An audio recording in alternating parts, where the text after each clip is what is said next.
Oi pessoal, mais uma vez estamos aqui reunidos para trabalhar mais um módulo relacionado a aspectos gramaticais. Nosso objetivo é trabalhar o uso de um pequeno sinal, um pequeno mostrinho que arrebenta com a vida de muita gente, é a vírgula. Hoje nós vamos ver, não todos, mas os principais casos, tanto para o período simples quanto para o período composto. Só relembrando, período simples é aquele formado por apenas uma oração, período composto é aquele formado por duas ou mais orações. Presta atenção então a esses principais casos que muitos dos problemas de vocês vão ser definitivamente resolvidos. Mãos à obra. Frase número 1. Rio de Janeiro, 25 de dezembro. Pessoal, onde é que a gente vai colocar a vírgula nesse caso? Você percebeu, né? Você vai separar o local, Rio de Janeiro, da data, 25 de dezembro. É só isso. Em datas, você separa o local da expressão numérica. Coloca a vírgula e nós fechamos o problema. Muito fácil o primeiro caso, né? Agora, se você está pensando que isso vai ser simples, não vai não.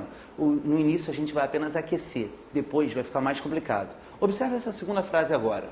Encontrei Rafael, Marco, Paulo e Renato. Tem que usar vírgulas? Tenho, claro, né? Onde? Isso, depois de Rafael e depois de Marco. Por quê? Porque nesse caso, presta atenção ao verbo. O verbo encontrar é transitivo direto? Quem encontra alguém ou alguma coisa? Se é verbo transitivo direto, que tipo de complemento ele pede? Um objeto direto. E quem é o objeto direto do verbo encontrar? Na verdade são vários. Rafael, Marco, Paulo e Renato. Nesse caso, quando eu tenho termos de mesma função sintática, todos eles são núcleos do objeto direto, eu vou separar esses termos de mesma função sintática com uma vírgula. Agora você deve estar se perguntando, tá, mas tem um dos termos que não foi separado por vírgula. Claro, porque como se trata do último termo de uma enumeração, no caso o termo Renato, eu não vou separar por vírgulas. Ele é separado do termo Paulo por uma conjunção aditiva e. Apenas isso, bem tranquilo. Caso número 3. A frase é: Edson antes do nascimento, o Pelé era um grande jogador. Tem que usar vírgulas? Tenho, né? Onde? Conseguiu perceber? Tá pensando? É tranquilo. Eu simplesmente tenho que isolar um termo. Que termo é esse? Isso, o Pelé.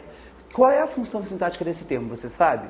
Agora dá uma olhadinha no módulo de funções sintáticas. Você vai aprender o que é aposto. Esse termo, o Pelé, é um aposto. E o aposto normalmente é um termo estranho à frase. Como é um termo estranho, como se trata de um termo não comum à ordem direta da frase, a gente vai sempre isolá-lo por uma vírgula. Nesse caso, então, a gente vai isolar esse termo estranho com duas vírgulas. É uma forma de mostrar que ele não faz parte da ordem direta da oração. Lembra da ordem direta? Sujeito, verbo e complemento. Por isso que vai haver o isolamento do termo o Pelé. Vamos para um quarto exemplo relacionado ao período simples? Agora eu quero que vocês observem essas duas frases. Primeira, Pedro vem aqui. Segunda frase, Pedro vem aqui. Aí você deve estar olhando, troço estranho, mesma frase? Na verdade, eu tenho que mudar um pouquinho a entoação. Olha só o que eu digo na primeira. Gente, Pedro vem aqui. Na segunda, Pedro, vem aqui. Deu para perceber? Em qual das duas eu vou colocar uma vírgula? Na segunda, né? Por quê? Você percebeu? Por que eu isolei o termo Pedro? Porque eu considerei esse termo um termo estranho à ordem direta da oração. Qual é a função sintática dele? Vocativo. Então você só vai ter que se lembrar do seguinte: toda vez que aparecer um vocativo, esse termo deve ser separado do restante da frase por uma ou mais vírgulas. É só isso, não tem como errar. Uma observação. A fim de evitarmos qualquer dúvida, é bom que a gente analise a primeira frase. A primeira frase em que está sendo dito Pedro vem aqui apenas, Pedro é o sujeito, o verbo vir é um verbo intransitivo e aqui uma adjunta adverbial. Como a gente segue essa ordem, sujeito, verbo e um complemento, que não é bem complemento, mas a gente vai chamar de adjunta adverbial, ela está na ordem direta e não temos que usar vírgula nenhuma. Vamos a um quinto caso? Agora eu vou colocar várias frases para vocês. Primeira frase, eu comprei o carro ontem. Segunda frase, ontem eu comprei o carro. Terceira frase, eu ontem comprei o carro. E quarta frase, eu nunca comprei o carro. Pessoal, vamos avaliar onde a gente vai colocar vírgula e onde isso não tem necessidade? Primeira frase, eu comprei o carro ontem. Vou colocar alguma vírgula? Claro que não. Por quê? Pelo simples fato de que essa frase está na ordem direta. Eu tenho o sujeito, eu tenho o verbo, comprei, eu tenho o objeto direto desse verbo comprar, o carro, e tenho uma circunstância adverbial, na verdade uma adjunta adverbial de tempo, ontem. Quando tem essa ordem, sujeito, verbo, complemento e circunstância adverbial, essa frase está na ordem direta e a ordem direta não deve ser modificada nem pelo uso de uma vírgula. As vírgulas não vão aparecer. Agora, presta atenção na modificação que eu fiz na segunda frase. Eu botei, ontem eu comprei o carro. Você lembra do adjunto adverbial que estava lá no finalzinho? Pois é, aquilo que era a ordem direta, agora não é mais, porque eu coloquei o adjunto adverbial no início. O ontem foi deslocado.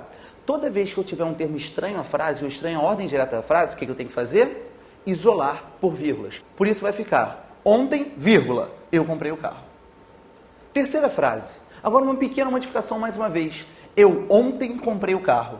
Vem cá, o adjunto adverbial está no lugar que ele deveria estar, pelo menos na ordem direta? Não. Ele foi deslocado? Foi. É um termo estranho à frase? É. Então não discute. O que a gente vai fazer? Colocar vírgulas isolando esse termo. Então, eu, vírgula, ontem, vírgula, comprei o carro. Ponto.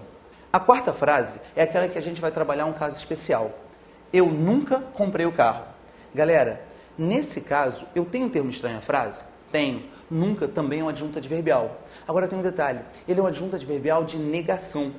Lembrem-se, toda vez que eu colocar um adjunto adverbial de negação, ele vai constituir uma exceção àquela ideia de ordem direta da frase. O que isso significa? Ele não precisa ser isolado. É a mesma coisa que o não. Não é um advérbio de negação. Você coloca vírgula antes ou depois do não? Normalmente isso não acontece. Então a mesma coisa aqui. Nunca não vai ser separado pelo uso de vírgulas. Tudo bem?